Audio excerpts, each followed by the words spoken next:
Christianity? Get ready to have your earmuffs blown off. We have Grace G. Sun Kim on the podcast today. Last week, when the Fullers were welcoming little Cora into the world, Khaled and I were out at the American Academy of Religion in Baltimore, and Khaled got to sit down with Dr. Kim, and man, oh man, you should buckle up. This is going to be quite a ride. She has 3 books out. One's called Colonialism, Han and the Transformative Spirit.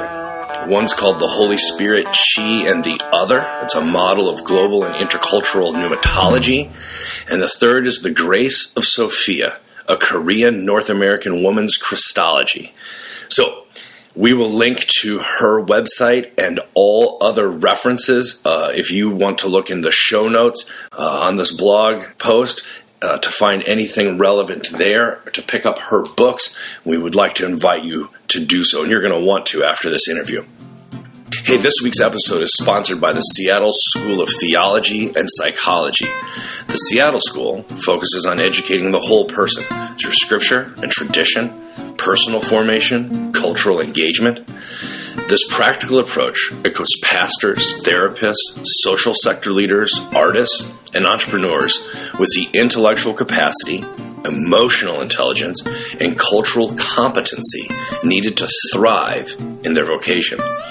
Students learn to build transformative relationships with their clients, parishioners, and communities to fulfill the mission of the church and engage the kingdom of God. The Seattle School offers master's level degrees in divinity, theology and culture, and counseling psychology.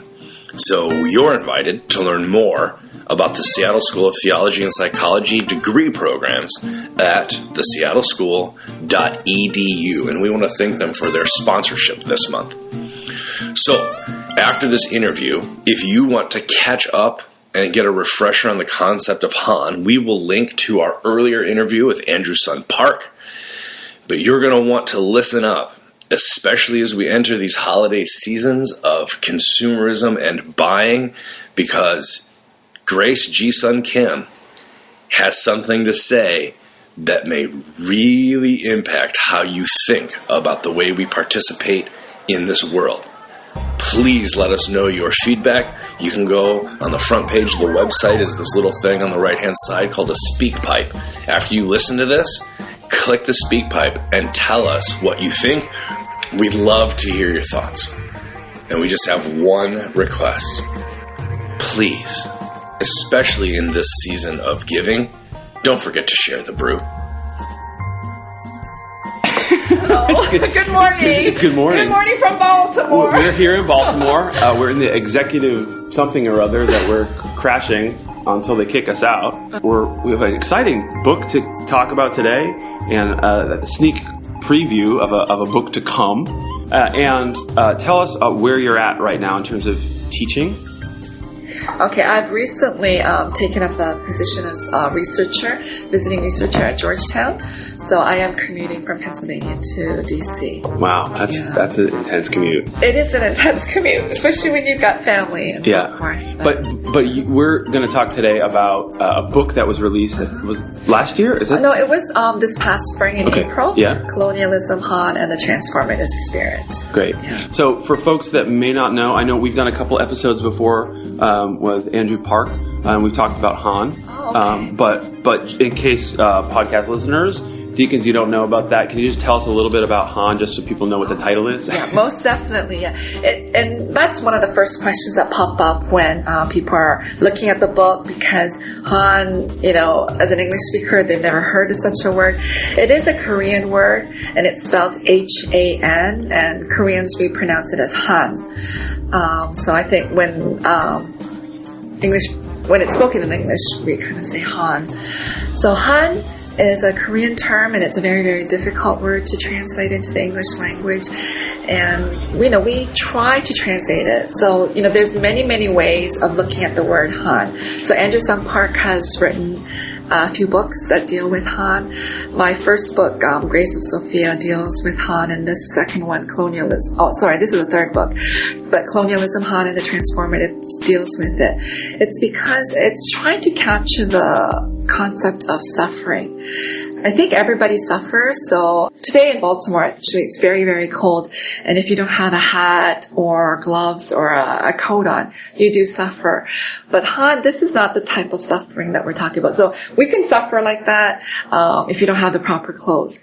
Han is kind of trying to capture the understanding of unjust suffering. Why I was cold today is I just didn't think Baltimore would be this cold, so I was not prepared. But that is not Han. Han would be if there are all these homeless people. So this unjust suffering, there is enough food to go around in the world. There's enough shelter. There's enough of everything. But when there is this kind of economic injustice or social injustice, then that creates this feeling or this experience of Han, which is so part of a Korean experience that we really don't need to define it. We kind of embody it as a people. Right, and it's my understanding of it is we don't have many words like this in English, so it's hard to do it. But yes. it's a visceral word, right? I mean, it's a feeling word. Yeah, it's a feeling word. And when we look at Korea, the map of Korea or where Korea is located, it's just a very tiny peninsula. Japan's on one side and then China borders the other side. So being a very, very small country, they were either invaded by the Japanese or invaded by the Chinese. So as a people, that's unjust suffering. A lot of deaths occurred, colonialism occurred. So when there is this kind of injustice going on, then people experience Han. So Han can be a collective experience. So the people of Korea, when they're talking about Han as a nation, they know exactly what they're feeling as a people. But then also individuals will experience Han. So the unjust suffering, some of very clear-cut examples would be when there's a rape victim. That is suffering, and it's an unjust suffering. The male or the woman who was raped did not deserve that kind of suffering. So another way, kind of a way to look at Han is this piercing of the heart. It just kind of comes in, it breaks, it just ruptures your heart. And, as a theologian, when we're trying to use this term to convey the social injustice in the world, that within theological discourse, it shouldn't be just this intellectual discourse, but that it should lead to some action. So whenever I teach courses, there'll be courses on liberation theology, or a course that I call Theology from the Underside, where we're talking about theology, but it has to go beyond just an intellectual level, where there has to be some action. So as a theologian, when we're talking about Han and the social injustice or the unjust suffering, we're saying, okay, are we going to just accept this kind of economic system? Are we going to just accept this if it's racial discrimination or sexual discrimination? Do we just accept it as it is, or do we try to change the world into the reign of God, where God reigns and, there is love and peace and understanding? Yeah. And so there's a division there, right? I mean, depending on people's background, the people who are kind of adhering to a kind of narrow millennialism are like, no, it's okay, because then once we get to heaven, it'll be sorted out, right? I mean, so there's an implicit critique of that kind of. And, Christianity, a lot of, when we look at the history of Christianity, and there was suffering, they overcame suffering by just what you just said. We just suffer a little bit on the earth, and then, we'll rejoice in heaven. But when Jesus is talking about let thy kingdom come and the kingdom is here, build the kingdom of God, etc., we can't just sit and say, okay, the government is doing something that's unjust, we can just let it be. There is discrimination against different groups of people or people of color or of a certain gender. I think as Christians, we can't just sit there and accept something that doesn't help humanity. I think there needs to be something done. So when we're talking about Han, we expose the evilness of our social structure or whatever, the evilness of just society as a whole, the unjust suffering that has happened in the world, and we try to build the society, build this world where God truly reigns. And when God truly reigns, there won't be this social injustice.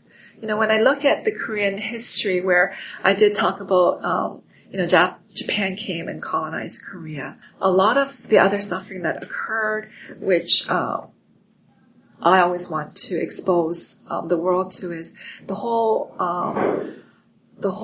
tragic experience of young women who were kidnapped or with the promise of maybe work in a factory. They were captured and they became comfort women for the Japanese soldiers. So when you hear these women's stories, many of them have died off and they're slowly dying off. They're older in age. They were captured as young teenage girls, very, very young age. Sometimes they were young adults or young mothers.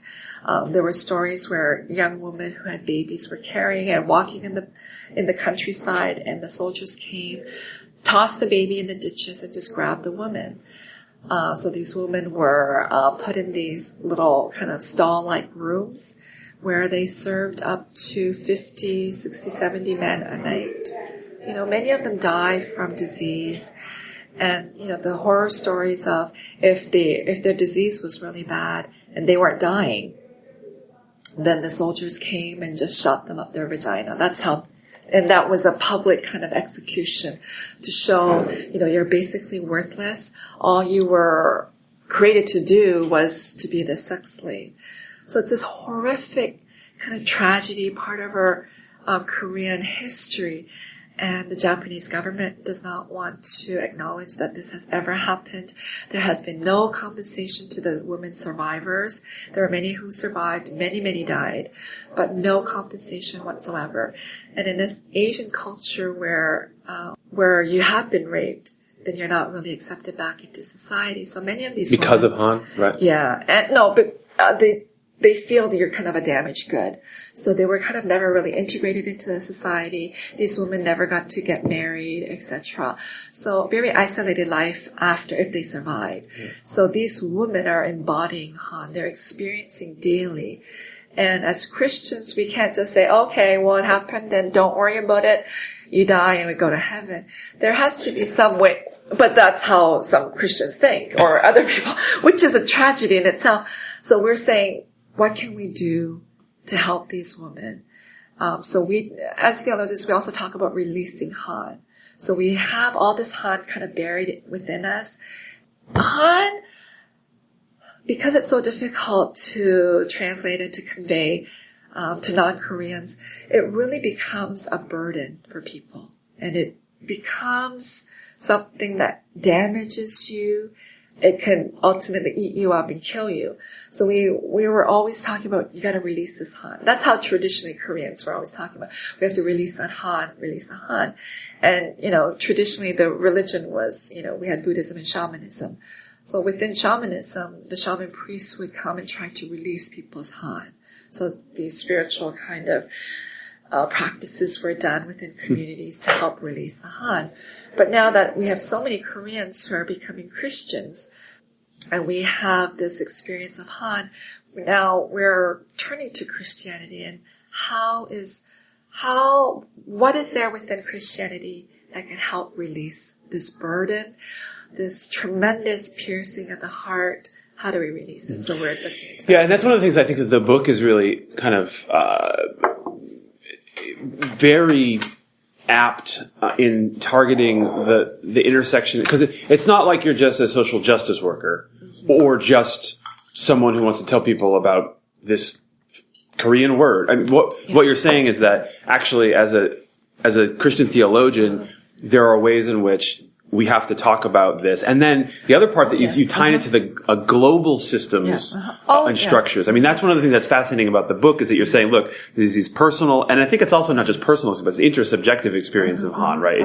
Communities feel Han together, right? Or nations experience. Right. So we have Han on the one side, we have these kind of the narratives of what Han actually looks like kind of in the world, and then the ways that plugs into kind of national and international global systems of trade and capitalism and other isms. And then you say, but as a theologian, actually, these are all hooked together through the Spirit.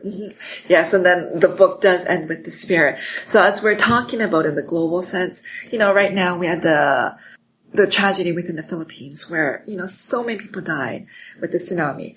So many people died, their homes are destroyed. As a people, they're experiencing pain. That's the Han, that's the unjust. Why? And it's kind of, within the book I also talk about this kind of global injustice that's tied in with climate change, with how we are destroying the environment. These things all affect everyone. It's, we do something, we cut down the trees, and it affects people. So we have to recognize that we are part of the problem. And then that's when as individuals we experience Han, as a nation we can experience Han. And Andrew Sung Park, he never went further within kind of other living beings, such as the earth or the trees and the animals, that they could be experiencing Han. But Sally McFaig, when you read her work on ecofeminist theology, she never uses the word Han. I don't think she's ever been exposed to that. I had a short conversation a while ago, but if you haven't kind of grown up with that culture of Han, you may not be using it. But her, when she's writing her books on ecofeminist theology, this kind of groaning of the earth, where the earth is suffering. So I do tie in, we've done so much damage to the earth. And do you think that groaning of the earth can be read as Han? Yes, because I also use the term, we're raping the earth. Just as these women victims, they are raped. It's this injustice that's happening, unjust suffering. The earth is being raped, and the earth is groaning, and they're experiencing Han. And we can't keep what we're doing. We have caused so much environmental injustice within the world. All these storms coming, it's all kind of integrated. We can't just say, oh, I had nothing to do with it. We had every much part of this system where we destroy things, and it just creates, this global warming happening, and anything that kind of changes little things, then we have bigger storms and just record-breaking. So you have a hope as I don't necessarily mean eschatological hope, but I mean you have a Christian gloss on this, where you're going to say it's possible to not only release the Han from the people, but do you have a hope of releasing the Han of the earth? That's my hope. When we listen to scientists, some of them are saying if we keep the path that we're going in, how much garbage we're producing, all the chemicals that we're putting in the air and into our waters, etc., we're going to slowly end up destroying the earth. But there is hope in that once human beings, we all recognize this. The earth does not need us to survive, but we basically need the earth to survive. There's nowhere else for us to live. But the earth does not need us. The earth will thrive without human beings. We have just destroyed it so much. We have to kind of stop in our ways and rethink. How are we using our waters? How are we using our land? How are we using our air, etc.? Are we using renewable energy? We have to be more conscious of this. And because the earth is groaning at this point, we have to listen to that and change our ways and kind of replenish the earth. It can be done. Yeah. It can be done. We all kind of need to rethink. Well, you just said stop and rethink, and that's metanoia, right? Yeah. I mean, that is what repentance is. Yeah. And, within Christianity, we've always had this kind of vertical relationship. Okay, I have sinned, God, please forgive my sins. And we've kind of forgotten this other relationship with each other, where we're sinning against each other. And that's what Han actually is trying to capture too, that we're sinning against one another. So it's this unjust suffering, and it's the sinning against one another. And from my book, it's sinning against the earth. We are called to take care of the earth. We're not called to destroy the earth. It is God's creation. Everything in it is God's creation.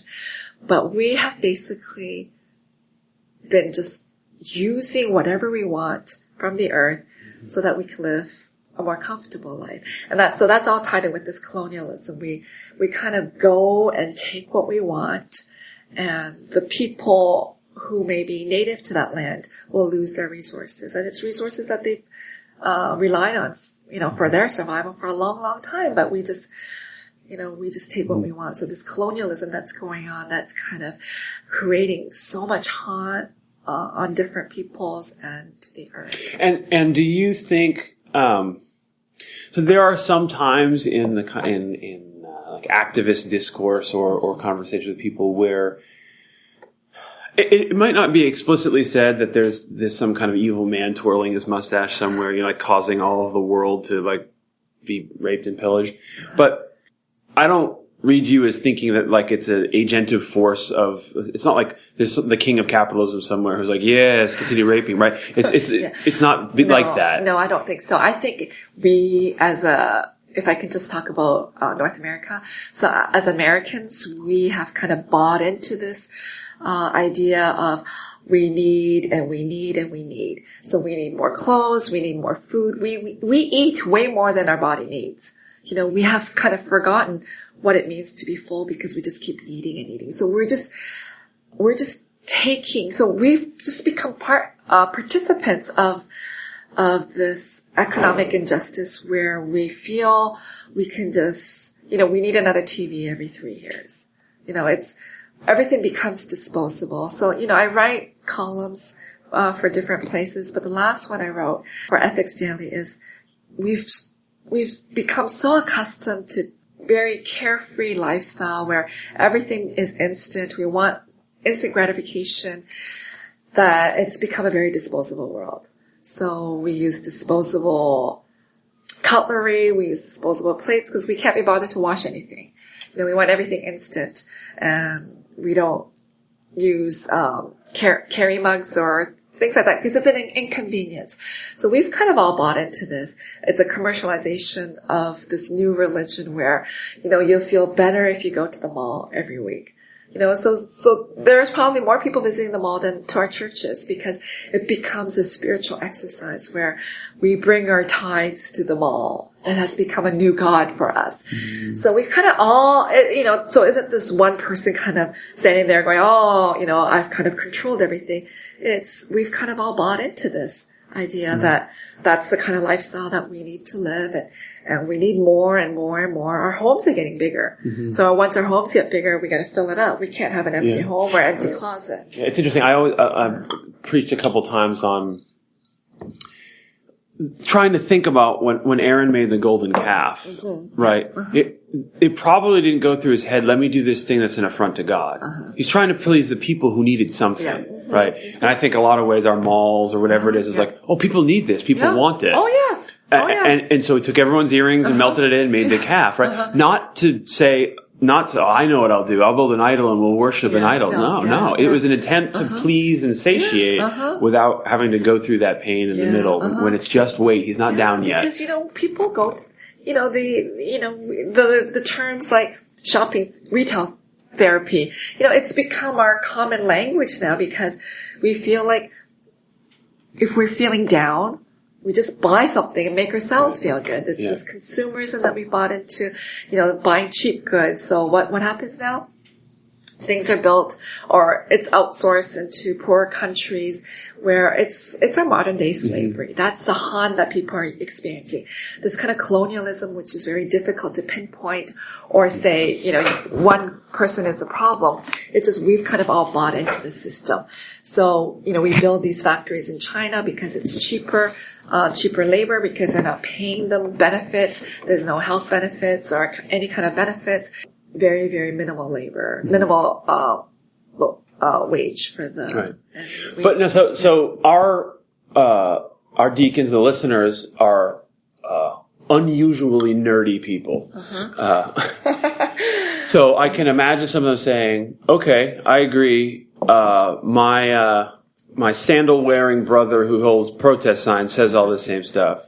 But what you're saying is, but not only does this matter to us as Christians, this should be exactly what we're talking about as Christians, right? Exactly. So can you talk a little bit about the theological part of your life? Like, how is it that you're telling me that this is supposed to matter to me as a Christian? Yeah, as Christians, we live in this world. God's commandment was to love God, and the second one was to love one another. And we have failed to love one another because we've become so greedy. So I think a lot of times when that gets preached or even written, actually, theologically, love God, fine, love one another. When people think that we're in contrast with that second one, they're really thinking about interpersonal relationships, about rape or theft or stealing. What you're saying is the ways in which we fail to love one another are actually participation in global systems. Oh, yeah. And many of us don't recognize it. So, because, as I said earlier, we've kind of bought into the system of instant gratification, this disposable life. We don't even think twice about it. Why am I throwing away the cup that I can reuse? Why am I keep buying these paper plates when I can just use the plates in my cupboard? We've kind of all bought into it so there is this awakening experience that needs to be done.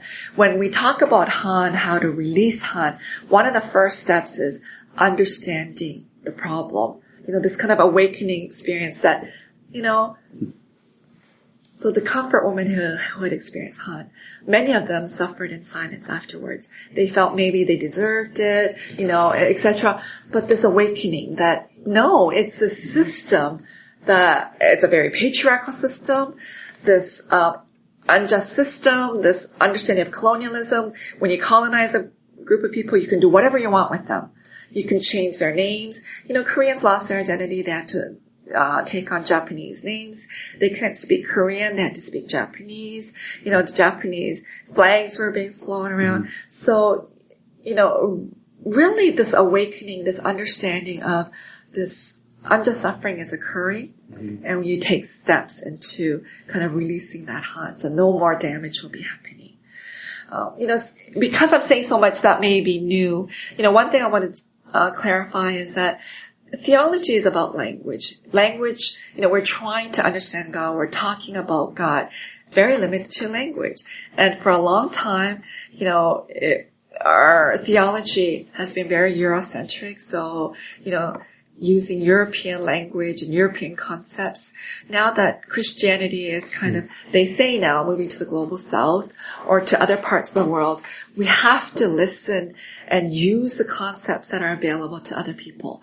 Because when we hear African concepts and we hear South American or Asian concepts, it just brings richness to the theological discourse. Because language itself, it's so limiting, and language then limits our understanding of God, understanding of the world, and understanding of how we are to engage and love one another. So I think Han, using this Asian concept, will hopefully kind of provoke people to understand the damage that we're doing to one another, whether it be environmental damage or political damage, and also the damage that we're causing to the earth. And that's all kind of tied in with the politics, economics, and social injustice. That's interesting, because I think about sometimes there's often a lot of discourse kind of in my circles about missional theology, right? And so there's a general trend, it's not universal, but there's a general trend where if you asked what mission was 50 years ago, mission was going somewhere to show them Jesus. And now the trend is towards going somewhere to see Jesus' face that was already there, right? Yeah. So that's happening. And what the parallel that just made me think of in what you're saying is like, it's almost like you have a missional, as a meta comment, like you want to go to the language of God in another place and find God there already for the sake of our language about God. Yeah. We have to recognize that we're this finite being. We're trying to talk about the infinite, and language has kind of restrained us or contained us in how we can imagine or how we can think beyond what we've been exposed to. And within African tradition, long history of spirituality. South America and also Asia. There's a rich, deep... Didn't start in Germany? Oh, wow, okay. But anyway, this richness that they can offer, there are African terms now, like Ubuntu, that, we're using as theologians are embracing, because it just gives a different dimension that the English language cannot. Every language has its own limitations, so I think it's important. But when we look at Germany and how German theologians have influenced theology, we always use the word Geist for spirit. And we thought that was the proper way. So actually, my second book, it's called The Holy Spirit, She and the Other. I am arguing that within the Asian tradition, not only in Asia, but in South America and Africa, they've kind of used this term Chi for the spirit. So I'm thinking, if German theologians were allowed to use Geist for that many hundreds of years, why not use also the word Chi, which have existed for thousands of years within those different cultures, and it captures that understanding of the spirit. I think to some degree this argument is a straw man, but I'll just say it because oftentimes people do it. Okay. Hey there, professor. How can you just start using these words from other people? Aren't you just doing syncretism? Like, we need to talk like Christians talk. Okay. But I mean, but I get that a lot. I'm sure you do. From less from the church because I don't talk so openly within the churches, and Korean churches are very, very conservative. So I get that a lot, and I think it's important to recognize, when people are making those statements, we have to ask ourselves, was there ever pure Christianity? Or what is this pure Christianity that they're talking about? Because if they're going to use syncretism, then when we look at this European Christianity that has been embraced, there is a heck of a lot of syncretism when we're celebrating Easter or when we're celebrating Christmas or any other celebrations. All those things. Many of it was pagan practices that Christians have adopted. So things, we're not living in this vacuum where we're not being, influenced by things around us. We've always been influenced. So my little example with the word Geist, that has heavily influenced our theological language. And before that, when we look at spirit, but in the Old Testament, it was Ruha. And then within the New Testament, they could have continued to use the word Ruha. They didn't. They used Pneuma. So, things have always changed, and it depends on the people. So, I look back, and because Ruha is kind of an onomatopoeia word, it kind of gives you the ending word. It's a breath kind of ending. It's a powerful, powerful term. And sometimes I think early Christians should have just kept using the word Ruha. But no, we used Greek word pneuma, same kind of understanding of the spirit. When I'm kind of saying, let's use Han or the word Chi, if people don't know the history, yes, it's easy to say that. But just open up the Bible and you realize it has always happened.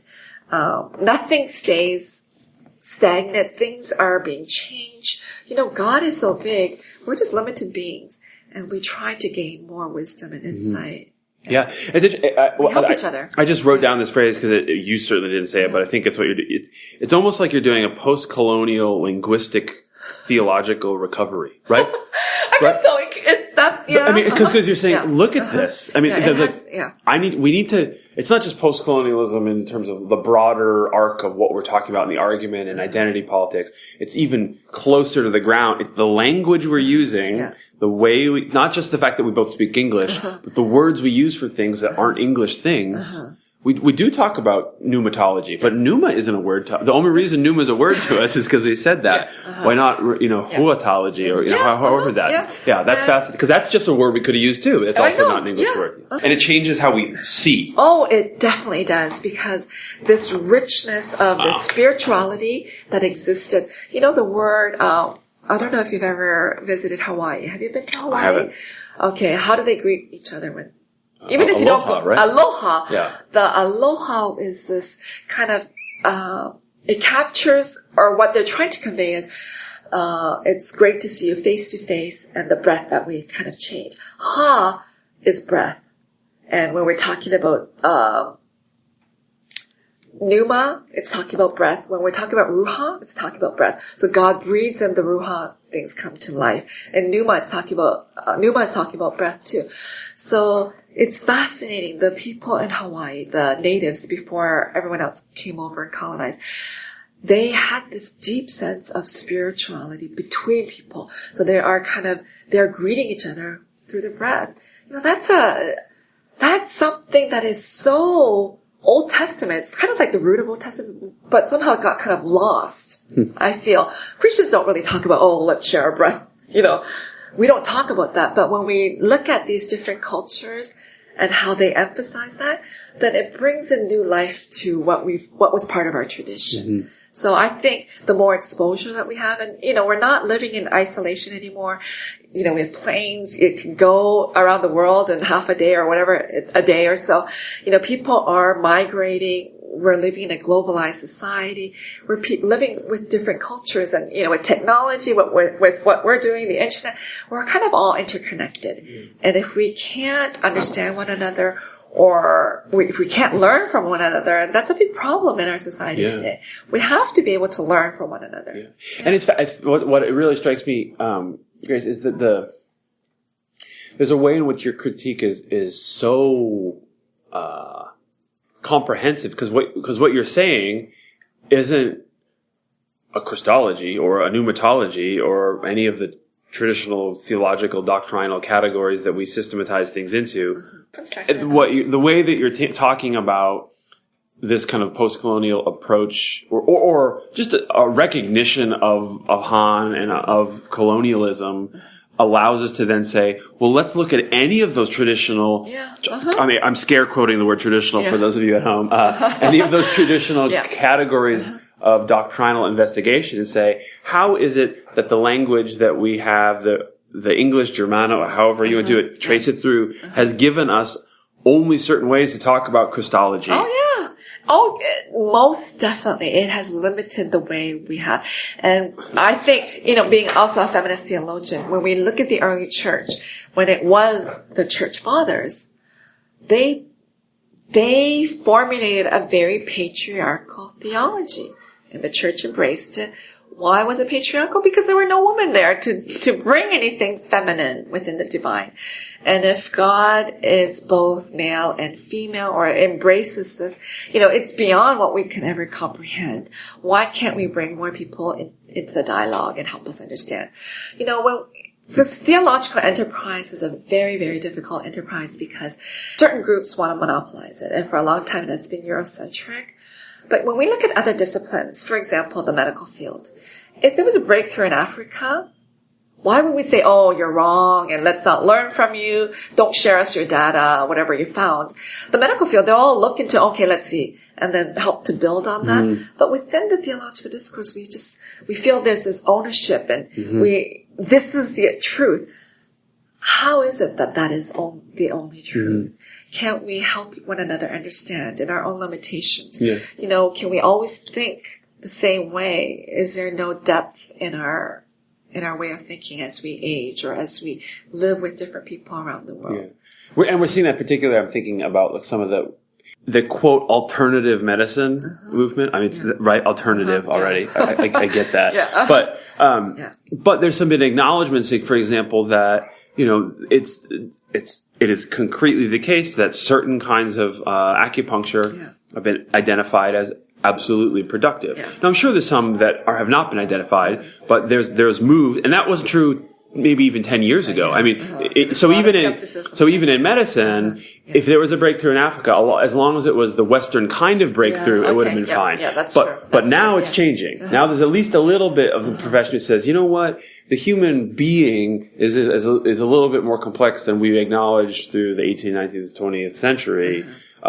Maybe it's the case that this therapy, that therapy, of this way of being as a holistic kind of health thing is worth us talking about. But I think by and large, a lot of that is a project of modernity that we get to kind of colonize thought too, not just places, but that we have the right way to talk, the right way to think about it. And you're wanting not just to turn that on its head, but to kind of implode it and just say, look, if we're really going to be doing serious Christian thought, we need to be looking in Africa and in Hawaii and everywhere. Because God is the creator of all. God just didn't create America. So, we gotta think big, and God is huge. God is big. Right. So. But I mean that's funny, and it's also like painfully ironic, as if America's one thing. Yeah. Right? I mean, that we do that, we talk about it. Yeah. Right. Yeah. And we're just now coming to the awareness of, I say we, there's a huge, vast swath of the country that has no idea what it means, especially as we move towards the minority majority, saying, those of us who are white folks, have to become of an awareness of our privilege and our position, and it's going to be shifting. And that's one of the reasons I think this work is really important, is because it's common whether those of us who are white like it or not. And if we don't know, no way to stop it at this point. It's kind of, we're in that direction. Right. And we need to figure out how to be with one another. Oh yeah, otherwise we're going to end up killing each other. Really literally and not so literally, but we are going to end up killing each other. So if God's commandment was to love God and then to love one another, we have to recognize that those who are in the privileged side, whatever privilege that we could be talking about, has to recognize that we may be part of the problem that is causing harm to the other. So if we are the ones that are causing harm, we have to kind of change our ways, change our way of thinking, and so that we can help this process of healing, of releasing the harm, so that we can live in peace with one another. As Christians, do we just kind of say that's just what society is like and just suck it up? Or do we say, let's become peacemakers or be active in changing our society and do something about it? So, again, another kind of polemic argument to kind of talk to. So, why should I bother reading this book, talking to you about this stuff? Shouldn't I just go out there and try to do anti-oppression training or cultural competency or cultural humility? Why do I then need to do this other piece? Well, it's important to be educated or be aware of the different theological language. So, in the beginning of the book, I talk about colonialism and post-colonialism and globalization. I move into Han and then the transformative spirit. That, as Christians, we need to be active, but it's not just us acting alone. The Spirit is there to help us. It's this spirit that kind of changes us. I could sit here all day long and say, okay, I'm going to be a different person. But it is really the Spirit that awakens us and makes us realize that, the problems that either as individuals or as groups of people or as a nation that we're causing so much damage to the rest of the world. As a very rich country, America, we've gone into different parts of the world, gathered all the resources from people. I had a student from Nicaragua a long time ago, and he shared this story, which I won't forget, so I'll share it again. I've shared it in other places. So he lives by the water, and what the majority of people in that village did was to go fish. That's what they ate. They would go out fishing, catch enough for them to eat for the day, come back in and eat it, and that was their livelihood. A big corporation decided to come into that village, and they said, we'll give you jobs. We're going to build a factory to catch all the fish, and we'll give you tons of jobs. So this kind of colonialism that's going on. So the big factory came in, took all the fish. The local people couldn't compete with these huge ships. You can't. You're just a little ship and you just go out to catch a fish. They're using these huge nets to catch all the fish. So the locals could not catch enough to eat. They would work in the factory. They didn't get paid enough. There was always a lineup outside the factory. Every day there was a lineup. And we said, what are they lining up for? They were lined up to pick up the garbage. So the company would debone the fish. All the garbage stuff would go in these huge garbage bags and be thrown out every day. The locals were waiting for that garbage because when you debone a fish, there may be a tiny piece of fillet. And that's what they were going to eat. So, as these big corporations go in, we take whatever we want. We want the best salmon. We want the best haddock. We want the best of everything. Squids. We just take whatever we want from other places that don't really belong to us under the pretense that we'll give you lots of money and you're going to live so much better than the way you're going to be living right now. And we are so greedy. Mm-hmm. We eat more than what we need to. We take more than what we need to. So this, recognition, understanding. It's important to be educated in that way.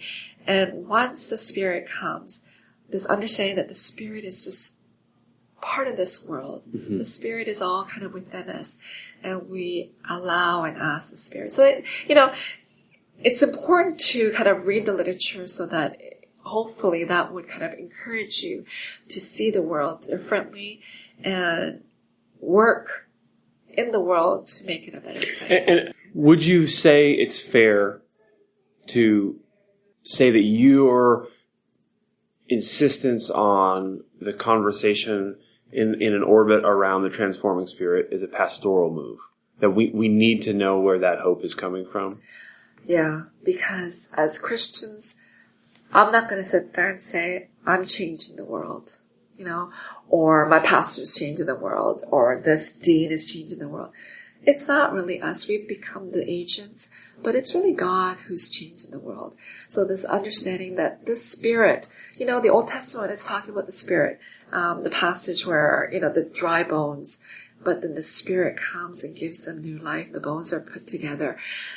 God is with us. Mm-hmm.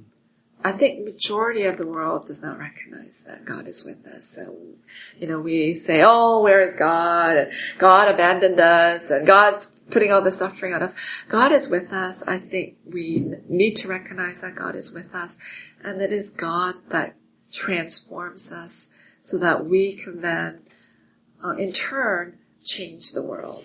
So without God's power, we can't do anything. Mm-hmm. So there's a lot of conversation on the show with folks who would identify as a panentheist, and that's partly through process theology, which is partly, or at least in a rudimentary way, kind of where McFague. She went a different place with that. Is that a word that you find useful, panentheism? I don't really use it, but certainly it's a very useful word. I think to recognize that God, created the world and God is part of the world. And when we damage parts of this world, when we're raping the earth, that's damaging. Or that is, Andrew Sung Park, when he uses the word Han, I never used it in that way, but it's a very powerful way where, he talks about the broken heart of God. Mm. So God kind of bears this Han. And when I think about what we're doing to the earth, if God is part of this, yes, God is experiencing tremendous Han. When we're thinking about the cross and Jesus dying on the cross, yeah, he bore that Han. There was that suffering. He died on that cross. So, it's so many multiple layers are going on. Yeah, and the kind of the multiple layers of it is useful to me because, or I think we could see why it's necessary to kind of the way that you're positioning yourself, kind of in your work at the different layers. Because, for example, one of the things I was thinking of is you're not going to be one, for example, who is going to make a flat critique of the factories. Like, we need to get rid of them and they need to go back to fishing because it's just not. Or maybe it is the case, but you're going to say, okay, let's just acknowledge the present state of things, figure out what we need to do to get back into relation with one another, as opposed to some kind of naive anarchism, which is like, blow the factories up and they'll go back to fishing. Because that critique is out there, a very monophonic thing. I think, different things need to be done. There's no one answer for the problems. When I look at the factory workers this summer, so when we look at different, for example, the clothing factories that's being outsourced into different parts of Asia, Cambodia, Vietnam, etc. When we look at that, instead of blowing them up, we should be pressuring the company owners, those factory owners. The factory owners are the ones, because they're working in partnership with the rich countries. So with Canada, with America, and some of the European countries. The factory owners should be pressured, and, we did have lots of rallies on that. They need to be pressured so that they pay their factory workers fair wages.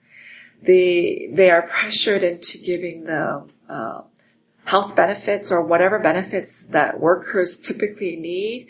And we pressure the factory owners to provide safe factories to work in. So if there's a fire, is there a fire exit? Is there only one door? Is it locked once they get in? Because those are the things that happen. One entrance, you lock them in. It's almost like being in jail or a slavery. And you don't let them out until, they work 16, 18 hours a day. So, I don't think the solution, we're going to blow the factories, but we got to pressure the people, the owners. And not only the factory owners here, but even the rich countries that want the cheap clothes, we got to pressure the government to somehow, we need a just society. And it's interesting just for the rich. So you point back at least several times in this conversation, you're going to do that theologically with the authority, or at least partially so. You're not putting all your eggs in one basket of the first and second commandment, as opposed to going to Matthew's gospel and the least of these. I think that's a fascinating move. But I have no problem using the Matthew. No, I know. I'm not saying either or, but it is fascinating to me because most people will use Matthew. Will use Matthew, but what you're saying is, look, that second commandment isn't just about don't punch someone. Yeah, no, it's not. No, right. Yeah. It's way beyond that, and it's a commandment that we usually want to ignore, or we pick and choose of what it means to love one another. Yeah, it's so easy to love those that love you. Oh my gosh, if someone buys me a present, I want to love that person, right? But it's very difficult just to love thy neighbor. Our neighbors are all those people, you know. It's such a small world now where, you know, people in China are not that far away. You know, we can be, 18 hours or so. So they are our neighbors, so how are we going to love them? Or how are we going to love those who are of color, people of color, or etc.? How are we going to love those people? And, you know, recently there's a lot of media attention with the new Pope and how he's handled poor people or disfigured people or disadvantaged people. You know, that is, we're seeing signs of loving people. You know, and we haven't really seen that in the media. You know, by a big figure. And to see the Pope kind of embracing those who are disfigured or who have diseases, you know, those are things that are very difficult for us to do. But that's what Jesus did, you know. He was with the lepers and, you know, he was with the prostitutes and, you know, with the poor people. Mm-hmm. And we've kind of sanitized who Jesus is. We've just made him into this beautiful white male, you know, nicely shaven, nicely, you know, hair was nicely combed. I doubt that. You know, he was roaming around. If you're roaming around, he was probably so smelly. He was probably so dirty. But we've sanitized how he looks and we've sanitized his message, you know. It's so easy. It's so easy to just love. Sure. Those who are so easy to love. There's an even other level where I would want to say that where we want to go is the capacity to say it's not just like, oh, you're diseased, you're disfigured, because there are people who are quote diseased or disfigured who have names that I love. They're not fall under the category disease, disfigured. Like that's even you and I who are like hip to these things. Fall into that trap of saying, oh, the disease, as this disease and disfigurement makes people hard to love. The problem is me. Yeah, it is. Yeah. No, and I'm just using that example because of that recent photo where the man had like blisters. Right. I can't remember the man's name, but, you know, there were. But see, that's exactly what I mean. I mean, so the reason it becomes a stand-in because it's so hard. We've so failed to be in relation with one one that when we see it, it becomes a big thing. Instead of saying, no, we need to be cultivating that love all that's the what time. Jesus did. Right. Yeah. And we've kind of forgotten what Jesus did, you know, and Jesus was against, I don't know, within American Christianity, we have different ways of looking at Jesus. You know, one side is Jesus was with the poor and the other one is no, you know, Jesus. So we got to be careful of how we're portraying Jesus too, because that then affects our theology and affects how we live. So that's why, you know, your question of why do you need to read, because our actions are kind of formulated by how we view God and how we think about who Christ is or what the Spirit is. So once we kind of get a different way of understanding, it will affect how we live in this, how we embrace one another and how we love one another and what that really means. You know, what does it really mean to love one another? It's a tough question and a tough thing to live out. I think that's a great way. Tell us again the name of the book and the publisher. So the book is called Colonialism. Han is spelled H-A-N, and the Transformative Spirit, and the publisher is Paul Grave Macmillan. It's an international publisher, but the one in the States is within New York City. And is there anything else that you wanted to share with us? I just wanted to mention that, so that book came out in 2013 in April. Yeah. 2014, February, I have a new co-edited book called Reimagining with Christian Doctrines, Responding to Global Gender Injustices. It's co-edited with Jenny Daggers, and the publisher is St. Paul Grave. But the contributors, I just wanted to name some of the contributors. The foreword was written by Wendy Farley, and the contributors are Pamela Brubaker, Jenny Daggers, Cynthia Rigby, Ebony Marshall Turman, Teresa Euger, Joy Ann McDougall, and myself. So because my key interest is on women's issues, gender issues, and climate change, environmental issues. So there's a lot of issues that I'm interested in. But this book specifically deals with kind of feminist critique and how we can reimagine the traditional Christian doctrines. That's great. So in a few months it'll be out. Very good. And we'll make sure, folks, that when that gets out there, and Deacons will have that up on the post at homebrewchristianity.com when the episode gets featured, so you can click on through there. Thank you so much for being here. Oh, thank you. Deacons out there listening to this, make sure you share the brew. It's important to get these words out there, and especially today, it's important to get the words about words out there. And as always, if you think that this is as awesome as I do and you want to make sure that we have her on the show again, let us know. See you on Twitter, folks. Have a great day.